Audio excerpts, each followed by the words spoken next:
નમસ્કાર, આપ જોઈ રહ્યા છો સંદેશ ન્યૂઝ. હું છું આપની સાથે અવની. 5 રાજ્યની વિધાનસભા ચૂંટણીની આજે તારીખોની જાહેરાત થશે. જે પ્રેસ કોન્ફરન્સ છે તે શરૂ થઈ ગઈ છે. સીधा જઈએ. आयुक्त श्री राजीव कुमार जी और चुनाव आयुक्त श्री अनूप चंद्र पांडे जी यहाँ मौजूद हैं. आयोग के वरिष्ठ अधिकारी भी यहाँ पर हैं.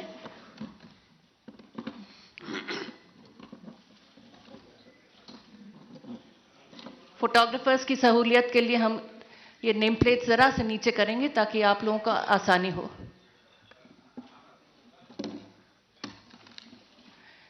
मैं अब मुख्य चुनाव आयुक्त श्री सुशील चंद्रा जी से अनुरोध करूंगी, कृपया आप सबको संबोधित करें. Honourable Shri Rajiv Kumar ji, election commissioner, Shri Anup Chandra Pandey ji, election commissioner, senior colleagues from ECI and all media friends. First of all, I welcome you all to this press conference. As you are aware that the term of legislative assemblies of Goa, Manipur, Punjab, Uttarakhand and Uttar Pradesh are due to expire in this year on March 15th, March 19th, March 23rd and again March 23rd and May 14th respectively. A total of 690 assembly constituencies will go poll this time.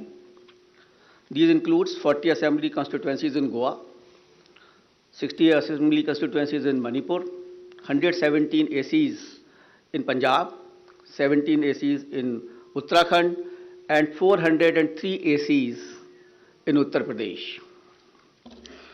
The Constitution of India places upon ECI the solemn responsibility to conduct timely elections. It is the right of citizens to exercise their sovereign will and elect their representatives. For the past 2 years, the impact of COVID-19 has made conduct of elections extremely challenging. All those present here today and those listening to us have been part of this journey, full of trials and tribulations. It is our duty to see how to conduct elections in a manner that protects both the voters and the vote. As the country faces a surge of COVID cases and emergence of a new variant, Commission would like to explain in some detail the new protocols that have been put in place for conducting forthcoming elections in a free, fair, participative, accessible and safe manner. But before that, we would like to tell you something about the basic preparations which we have done. We work with 3 broad objectives this time, and foremost is the COVID-safe election. Second is hassle-free, comfortable voting experience to the voters, and third, the maximum voter participation. Friends, for last 6 months, the entire election machinery was gearing up for these elections.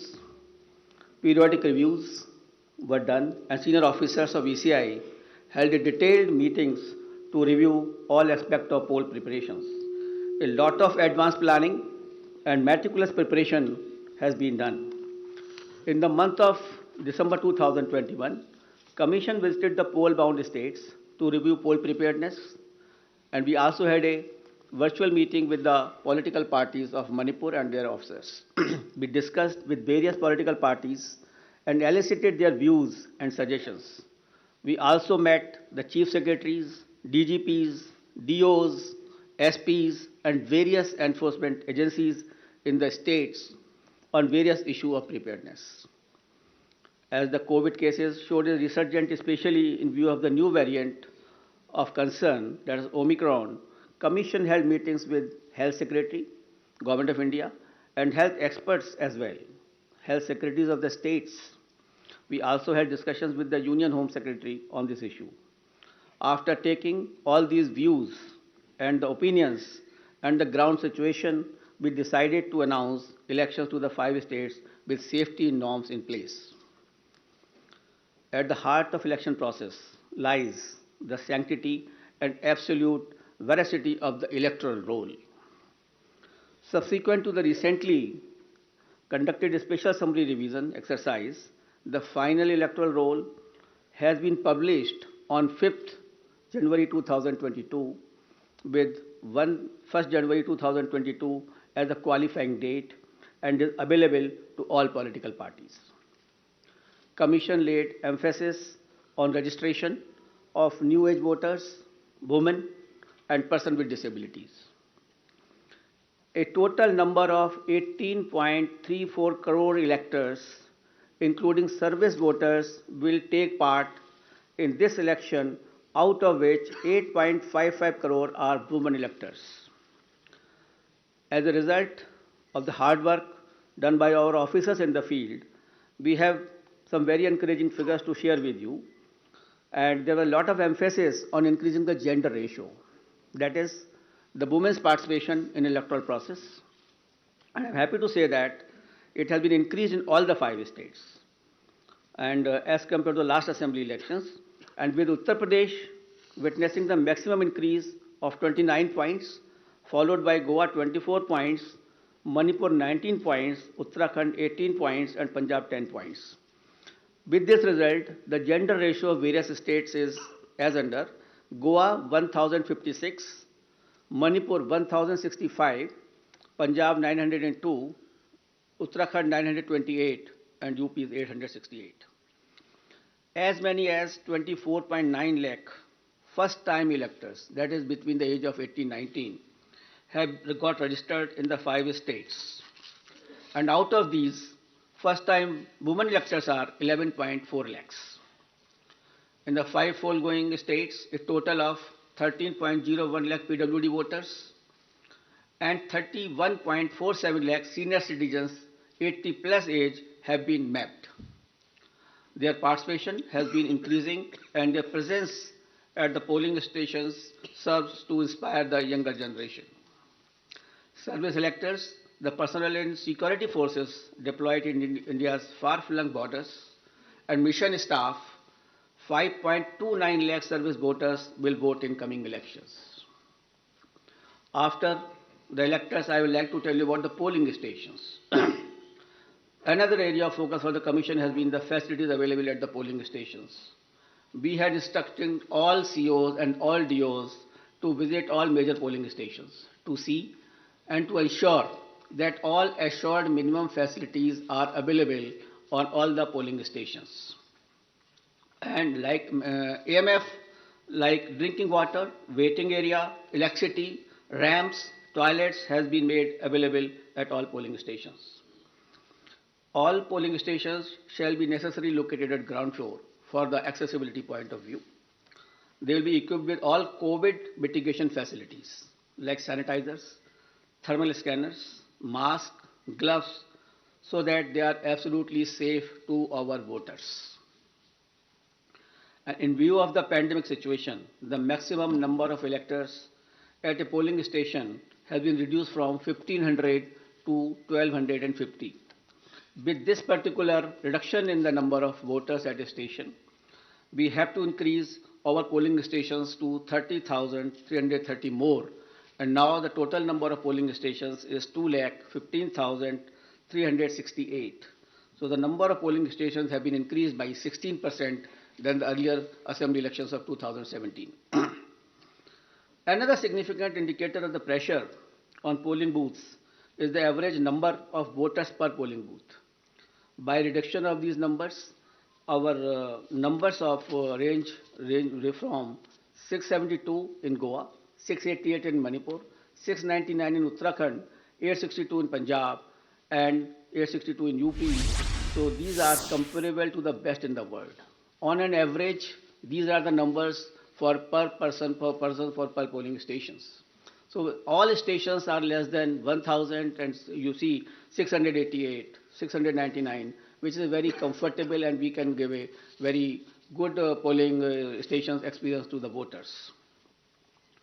As a part of our firm commitment towards greater constructive participation of women in the electoral process, Commission has mandated that at least one polling station managed exclusively by women shall be set up in every assembly constituency. Our officers have identified even much more than that. There are 690 assembly constituency, but we are setting up a total of 1,620 such polling stations that will be totally manned by women staff and the women security personnel as well. This will definitely empower the women, will set an example for others. The women can come freely to cast their votes without any hesitation and without any problem. Similarly, some polling stations will be exclusively managed by persons with disabilities. That will also give a sense of confidence to the persons and an inspiration to others. We have made special arrangements for PWDs. Commission is truly committed to ensuring a comfortable polling environment to persons with disabilities. They shall be given priority for entering polling booths, provision made for designated parking spaces close to the entrance of polling stations. Volunteers shall be available to facilitate PWDs. Wheelchairs will be arranged. All polling stations will be having a gentle ramp so that there should be no problem to our persons with the disabilities.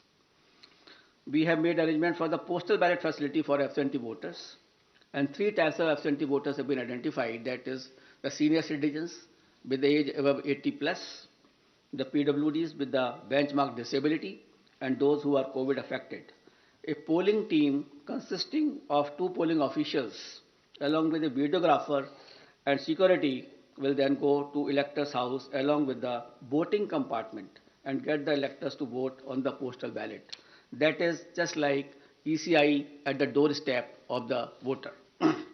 Candidates will be provided a list of such electors along with route chart and a schedule so that they may send their representative accordingly.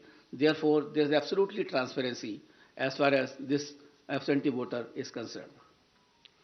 We have also given a facility of online nomination to the candidates. This is an optional facility, and we would like the candidates should use this facility so that the physical contact can be reduced and online facility can be fully utilized by the candidates who are coming for contesting the poll. Friends, another important issue is the candidates with the criminal cases. Each and every voter has a right to know the background of the candidate. Among other measures to ensure ethical elections, emphasis is also given on mandatory publicity of criminal antecedents. Candidates with criminal antecedents are required to publish information in this regard in newspaper and through television channels on 3 occasions during the campaign period. Besides this, it is also mandatory for political parties to upload on their website at the home page detailed information regarding individuals with pending criminal cases who have been selected as candidates. Along with the reasons, the political party will have to give the reasons as to why this particular candidate has been selected and no candidate without any criminal antecedent was selected, and benevolity is not the criteria for the same. And the details will be published within 48 hours of the selection of the candidate and not prior to 2 weeks before the first date of filing of nomination as was done earlier. The details of such candidates will also be available on Know Your Candidate. That is an app developed by the ECI. Measures for ensuring peaceful and transparent polls. All critical events will be videographed to closely monitor the proceedings on the poll day without violating the secrecy of the voting process. The Commission has directed that arrangements for webcasting shall be done in critical polling stations and all polling stations in vulnerable areas, or at least in 50% of total polling stations, including auxiliary polling stations, whichever is higher. We have seen the preparations of the officers in this regard. The officers have been guided that absolutely on objective criteria, the critical stations and the vulnerable areas should be selected. And I'm happy to say that at least more than 1 lakh polling stations across the 5 fold-pound states, which is roughly 60% of all polling stations, are covered by webcasting. To ensure further transparency, the officers of the civil services drawn from IAS, IPS and IRS and other account services shall be deployed as central observers in the coming elections. Nearly 900 observers, general observers, police observers and expenditures observers will keep a watch on every aspect of elections in the field. The special observers will also be deployed if necessary. Another important issue is the expenditure monitoring. As you are all aware, that only 2 days before we have increased the limit of candidates for the ensuing elections as far as the expenditure is concerned, from 28 lakh to 40 lakh. As per revised limits pertinent to these 5 elections, the limit on candidate expenditure for the state of Punjab, Uttarakhand and UP will now be rupees 40 lakh, and for Goa and Manipur it shall be rupees 28 lakhs. And this is also has been increased in view of keeping the digital modes of communication and the campaigns. The Commission has zero tolerance towards abuse of money power and misuse of the government machinery, as some of the political parties have mentioned to us. Officials have been instructed to monitor expenditure-sensitive constituencies and ensure comprehensive and coordinated actions. Conducting inducement-free and ethical election is of a prime importance for the Election Commission of India. Commission, wherever had gone to all the 5 states, held meetings with all enforcement agencies, whether it is from income tax, the DRI, the excise department, the railways, the airport authorities. All enforcement agencies were met. We met all the enforcement agencies. We saw their positions. We directed them that no illegal money, no illegal, this alcohol or any freebies or drugs can be distributed. They will have to, increase their efforts in this regard. We had monitored the seizures which were made by them so far. We have asked them to expedite the seizures. We have asked them to block the flow of liquor into their states which are coal bound. So a comprehensive plan has been prepared by them also. And again, when we will go, we will have to examine it. We have to see that we are absolutely for inducement-free elections in all the 5 states. Voter EVMs in all the polling stations, the EVM and VVPAT will be utilized, and Commission has already made arrangements to ensure availability of an adequate number of EVMs and VVPAT for the smooth conduct of elections. I'll also mention about the important IT tools which are important for the election purposes. And the first is the Suvidha app, which has been developed for all political parties, and they can fix their campaign areas. They can ask for the grounds through that app. They need not to require to go to any place, to the DO's office, or there is an app on which they can directly apply. And the PWD app is also there for the person with disabilities, and definitely they can ask for the wheelchair, the free transport facility, and other whichever facility they require, so that they can facilitate their movement to the polling stations. An important app is the C-Vigil application. We would like, for any election purpose, it is Jan Bhagidari, the pupil participation, which is important for any good election. Therefore, the C-Vigil app should be used by all persons, general public, the voters, and that particular app can be downloaded, and any incident of violation of MCC, distribution of freebies, distribution of money can be uploaded on that. You just take a picture, click it, send it. And within 100 minutes, the Election Commission of India's officer will definitely reach to that place, because automatically latitude and longitude are available with us on that particular thing. So C-Vigil is a tool which empowers the public to clean the system. And we request and we earnestly request the persons that they should use this C-Vigil app. And it has been used also by some of the states where very good results had come to us. And by this methodology, even the candidates, the political parties and ECI will have a complete control that where is the freebies distribution or the defacement of the property of anything like that, or a violation of MCC, that will come immediately to our notice, and action will be taken accordingly. The model of conduct of court, the MCC, comes into effect immediately from the announcement of schedule. Commission had made elaborate arrangement for ensuring the effective implementation of MCC guidelines, and any violation of these guidelines would be strictly dealt with. I also like to mention about the sweep activities.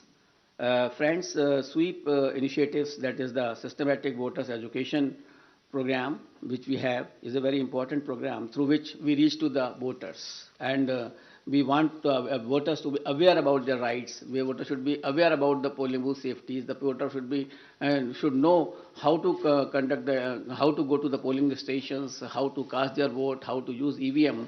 So this is the basic thing, and how to increase the participation of the voters. That is a very big thing before us.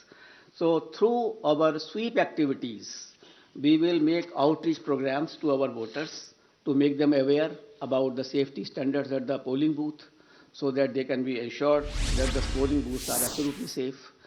We will tell them about the assured minimum facilities which are available on the booth.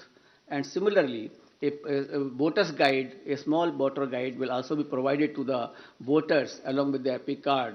And the first time voters will also be given a letter giving in a voting and the various features as to how the elections are to be conducted, to make them empowered actually. Until and unless you make the voters empowered, until and unless they realize their duties, and unless they are absolutely informed, the election process will not be clean. So it is our endeavor through the sweep activities or otherwise that outreach program should be absolutely vibrant and we can reach to the voter. And one more important area for the voter participation, that we have identified all the polling booths where the voters' participation was less in comparison to the earlier years or otherwise also. That the national average or the state average is suppose 80%, and then we have identified the polling stations where it was much less. So the targeted intervention will be made by the sweep activities, by the BLOs, and to find out that why that particular percentage was less. For a strengthening of the democracy, it is essential that all persons should participate. The 60% or less or 50% participation is not sufficient. And the Election Commission of India is trying its level best to make a targeted intervention to motivate the persons that they should come out to the polling in large number of the cases.